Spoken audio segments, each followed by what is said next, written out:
MCC Nation, what's going on? Welcome back to Thunder Talk, brought to you by Manhattan Christian College. My name is Jordan White, and I'm a sophomore here at Manhattan Christian College.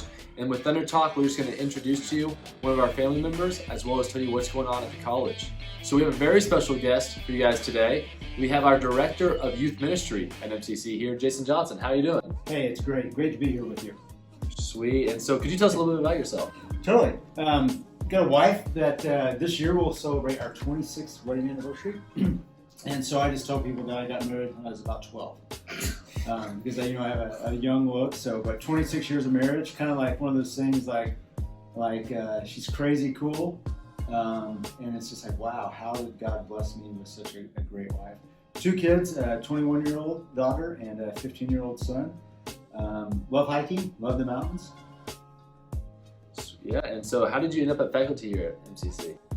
Had a longtime friend that he emailed me and said, hey, you know what, there might be a position opening up at MCC and you should apply for that thing. I'm like, yeah, whatever, interested, but also life is busy and the requirements, all the stuff that you have to fill out. I was like, okay, I'll get to that sometime, And a couple weeks later, he called me again and said, hey, they don't have your application for this position yet. I said, no, they don't, because I haven't done it yet. He's like, you need to get that in. And then like 2 weeks later, hey, you going to send this stuff in? I said, all right, I'll send it in. And so a lot of work to get it all together. And then one of those things that I thought I'd always love to be in an academic setting, but never thought it would be possible. And then I just kept making it to the next step of the interview process until one day, Dr. York, he was the head of the search committee, and he calls me and he's like, hey, you're it. And it was just kind of like that, whoa, like I'm the last one standing? He's like, yeah, you're it. And so pretty overwhelming and pretty humbling. But, so it was all through the connection of a friend and then through the whole process. That's kind of crazy. So when did you become passionate about youth ministry? Well, I can tell you the exact second. It was on a Sunday morning, and I was plugged into a church, somewhat, but it was right by this water fountain, and the youth pastor came out, didn't even know him very well, and he just said, hey, you want to lead a middle school boys group? And it was one of those distinct moments in time where I said yes, and I had no idea why I was saying yes. It just was like the Lord took over, and I said, I would love to. And then you start thinking, did I just answer yes to that question? What am I doing? But started leading this middle school boys group with these quirky, 6th and 7th graders, and fell in love with it, and changed my major. I had at that time 2 years done at State University, and changed schools, changed my major, and went to youth ministry. Dang, that's crazy. You got back in that car and were like, what did I just say? Yeah, yes? I'm like, what did I sign up for? Do I know what I'm doing? What I did, but man, those middle school boys, just so impressionable, and loved having an older. I was in college, so I had that cool factor of being in college, and I hope it changed their lives. Yeah, changed mine. Yeah. That's awesome. So, what's your favorite thing about being at MCC? I think the students, man. The students are really cool. Being a smaller school, the faculty has a lot of interaction with the students, and the students have a lot of access to the faculty. And the students are they're so, all of them are so different. They're fun to be with. We have fun in classes. The students want to make a difference for Jesus in the world, and they've each got kind of what they want to do. And it's so cool, the variety and how passionate they are. And the students are fun. It's the semester, you get to the end of the semester and you're tired and stuff, but I was thinking today, like the summer is like there's no one here, there's no students here. And so it's like I don't want to come to campus because there's no students. Yeah. And so I'm excited. Right now I'm excited for the fall to get students back on campus. Yeah, exactly. Yeah. That's sweet. All right, now we have a little game for you now. Fact or fiction. So we'll give you a little statement, and you'll just tell us whether it's fact or fiction. All right. So the first one we have here is: it's illegal to eat fried chicken with a fork in Georgia. I would say that's fact. It is fact. It Yeah. is fact. All right. Admissions director Ben Field was once a manager for the Kansas men's basketball team. The Kansas men. Let's see. Would that have been a Bill Self head coach thing? Great question, friend. It probably would have been right around between when the Yeah. shift happened, I would think, from Roy Williams to Bill Self. I would say that's fiction. It is fiction. That was good. That was a tough one. That was a tough one. That was a tough one. Sushi chefs must have a license to serve and prepare pufferfish. Oh, that's fact.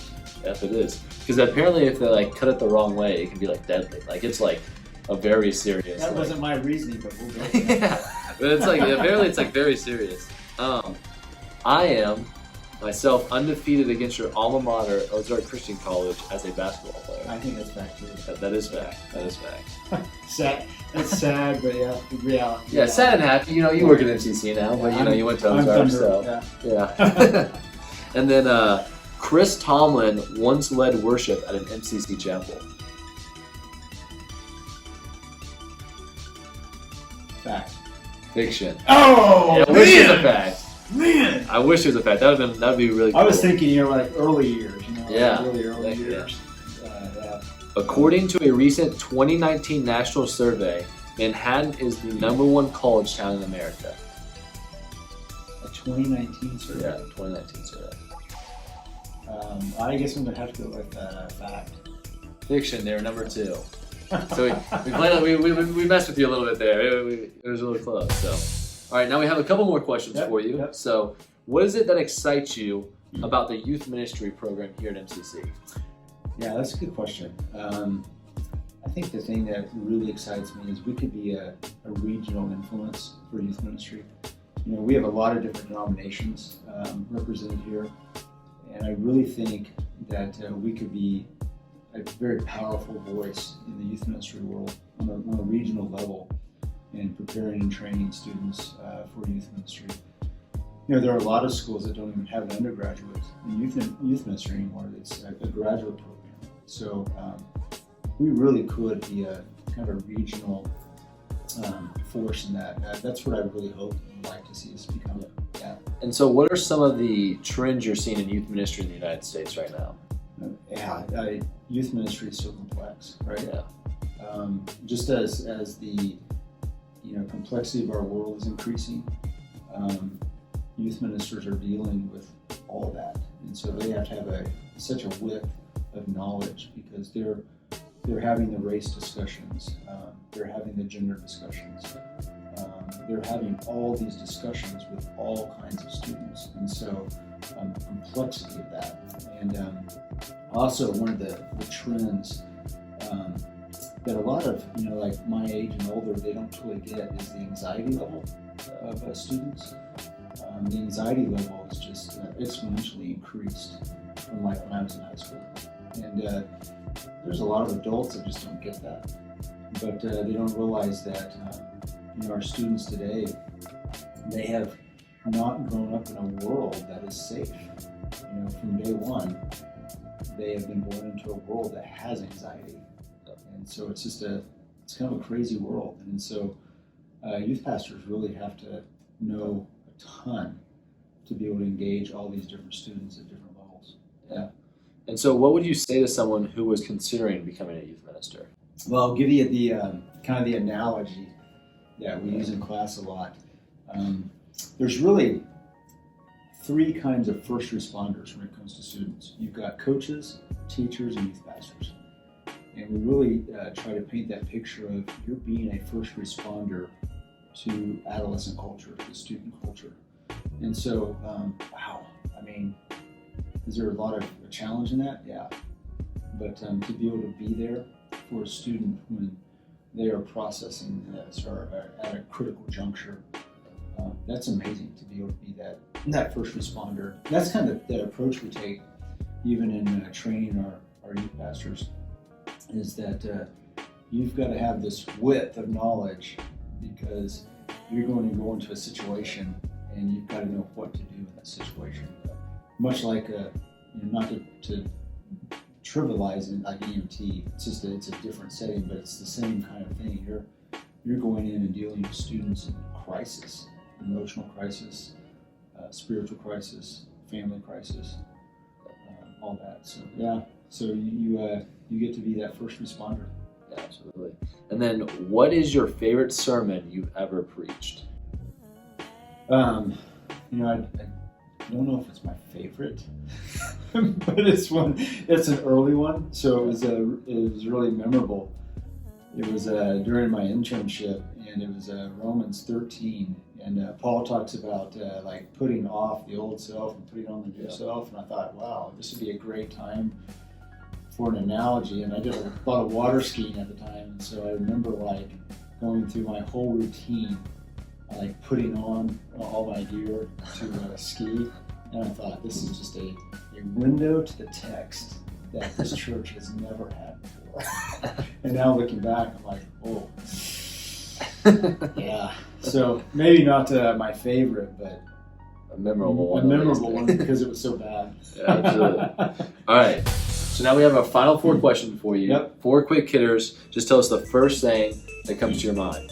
Right. What's your favorite youth group game? I like to write scavenger hunts. Okay. Yeah. What's your go-to order at a coffee shop? It'd have to be vanilla iced latte.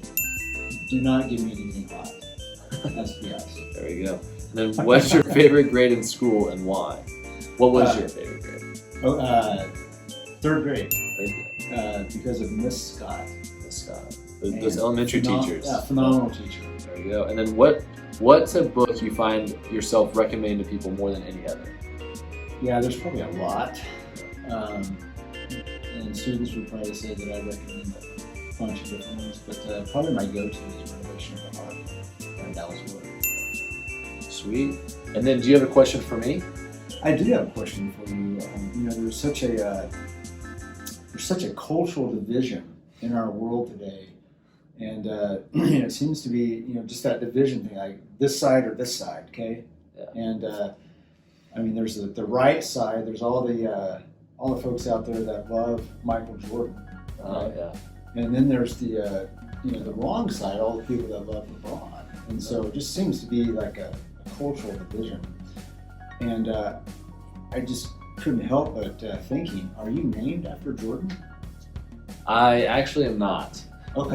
But fun fact off of that though, my dad's name is Michael, and so he made my middle name Michael to be named after him. So my name backwards is White Michael Jordan, which is actually a funny fact that they had no idea that they were doing when they did it. Yeah. It's actually funny because my dad always told my mom that they would never have a kid with a unisex name, and then I got named Jordan. Yeah. So it just kind of went out the window. But so who do you think? Like, are you on that Michael Jordan side or that LeBron side? I lean towards Michael Jordan as of right now, but Okay. if LeBron James wins another title, I think I might have to jump to the other side. So we'll see. It's still, until LeBron retires, I'm still open to discussion, but I think I probably lean Michael Jordan still. Yeah, he said he's never going to be 100% again. Yeah. So that means if he wins another one, it means that it's more, right? So sweet. Well, thank you for joining us today at Thunder Talk, and so thank you guys for tuning in to another edition of Thunder Talk.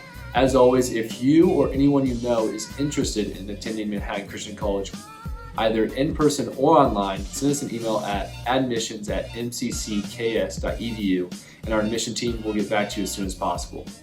Become the Thunder, change the world.